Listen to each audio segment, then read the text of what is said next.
Le 11 mars, il s'agit d'un meurtre comme il s'en produit quelques 800 par an en France. C'est un fait divers dont je ne suis même pas informé immédiatement. C'est une affaire judiciaire banale. 2 militaires ont été tués par balle.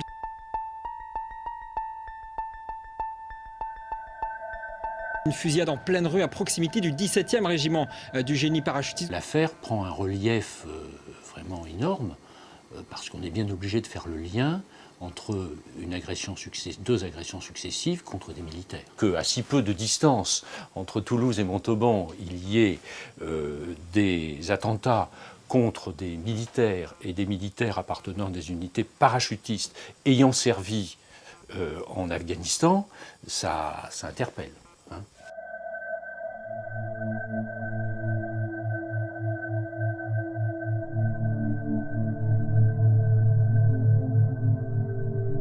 C'est vrai que nous avons laissé prospérer cette idée très répandue de la piste d'extrême droite parce que ça nous arrangeait, dans la mesure où ça permettait d'approfondir la piste islamiste. Nous n'avons jamais menti, ni rien, mais j'ai dit simplement, nous avons laissé prospérer, en ne cachant jamais que nous avions d'autres éventualités à l'esprit.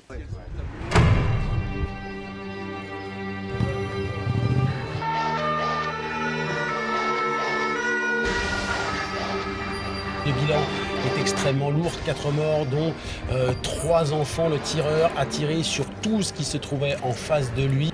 Moi, je l'apprends en arrivant à Mulhouse, où je devais inaugurer une sous-préfecture et un commissariat.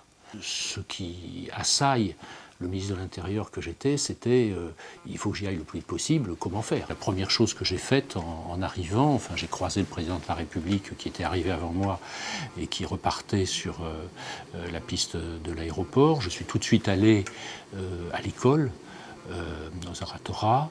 Qu'est-ce qui se passe à ce moment-là dans la tête d'un ministre de l'Intérieur? Vous entendez fusillade, enfants juifs, école, qu'est-ce qui se passe dans votre tête? Je dois dire que les images de la vidéo de l'école étaient déjà tellement effrayantes. Hein.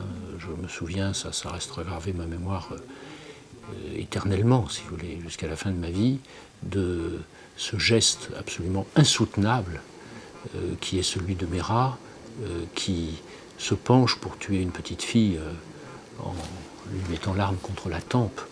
C'est terrible parce que c'est un geste totalement volontaire et assumé, si vous voulez, pour se mettre à la hauteur d'un tout petit enfant. Tout de suite, on se dit, s'il y a eu une tuerie à Toulouse, s'il y a eu ces assassinats à Montauban, s'il y a eu ces assassinats d'enfants, ça peut durer. Or, moi, je vivais avec intensité un souvenir. J'étais directeur général de la police nationale en 1995, lorsqu'il y a eu les attentats islamistes en France.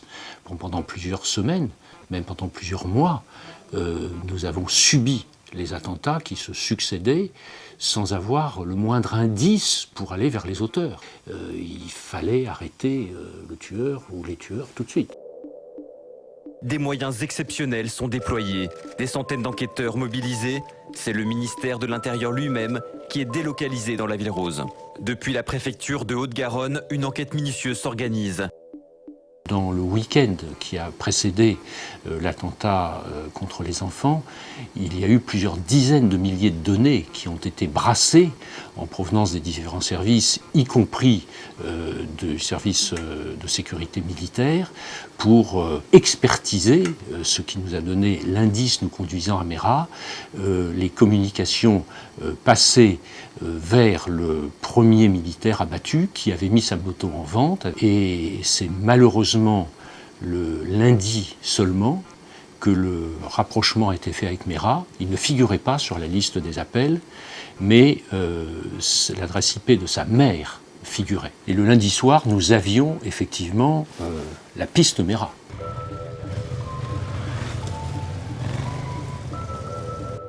C'est le lundi soir que nous avons mis en place les moyens d'observation de sa dernière résidence connue, et nous l'avons aperçu le mardi matin, c'est-à-dire le 20, qui ouvrait ses volets, au passage, semble-t-il, d'un hélicoptère qui était là de façon tout à fait fortuite d'ailleurs, et donc là, il était logé.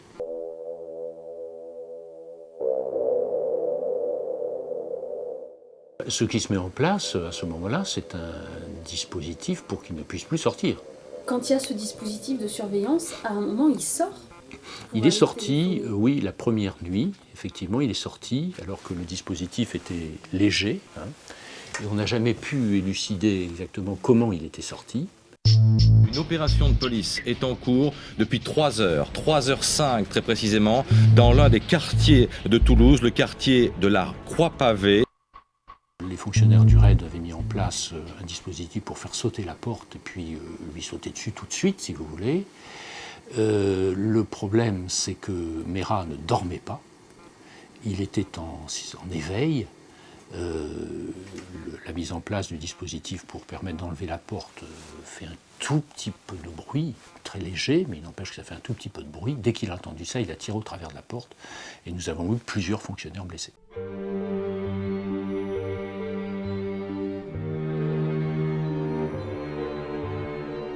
Nous avons décidé de patienter, de parlementer pendant toute la journée du 21. Cette journée a été un rebondissement parce qu'il a beaucoup parlé. Et d'ailleurs, il a tellement parlé qu'il a donné l'endroit où se trouvait caché son fameux scooter. Hein.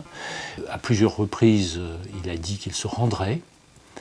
Et à vrai dire, il n'y avait aucune raison de penser qu'il ne se rendrait pas. Hein. Je me souviens que vers la fin de l'après-midi, vers 20h, il a dit « Écoutez, maintenant je vais arrêter de parler, et puis je me rends vers 11h ». Contact est repris vers 23h, et à 23h, en substance, son propos, c'est de dire « Je vous ai bien eu, je ne me rendrai pas, je vous tuerai, etc. etc. La mort ne me fait pas peur, la mort c'est mon paradis. » Et voilà. Après, c'est le silence.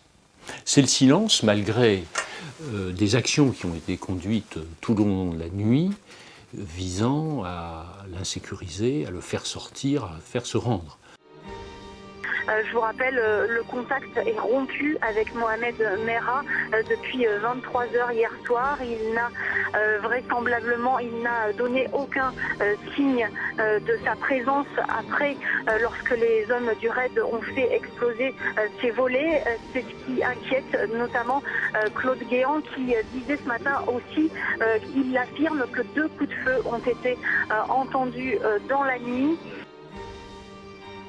Mais j'étais à proximité immédiate, mais pas avec l'équipe du RAID, bien entendu. J'étais à 40 mètres avec les équipes de soutien. La seule chose que j'avais à faire, c'était de dire oui, on peut y aller. Enfin, j'aurais pu arrêter l'assaut, mais il fallait qu'on l'interpelle. C'était pas possible que ça continue comme ça.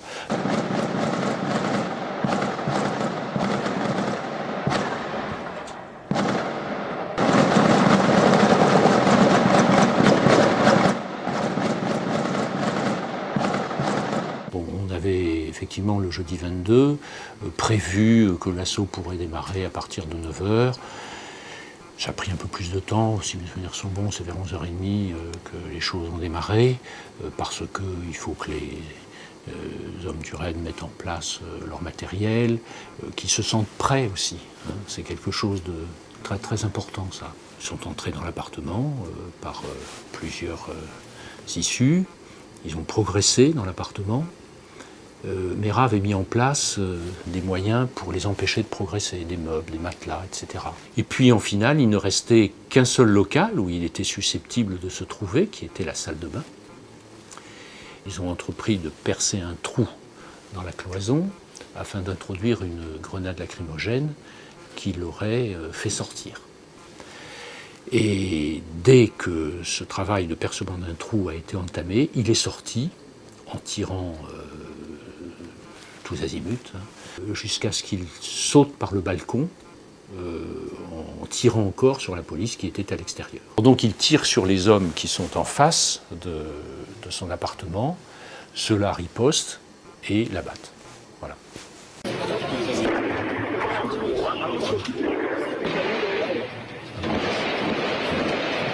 Des rafales extrêmement nourries en direct sur BFM TV. On écoute ce qui se passe effectivement en direct sur BFM TV, c'est Rafale. 2 minutes d'échange de feu extrêmement nourris. Nous ignorons évidemment ce qui se passe dans l'appartement dans lequel Mohamed Meyrat était assiégé depuis 31 heures. Je suis allé sur les lieux, j'ai vu son corps par terre. Je me dis c'est fini. En tout cas, le regret, bien sûr, qu'on n'ait pas pu le prendre vivant, mais c'est lui qui a voulu mourir.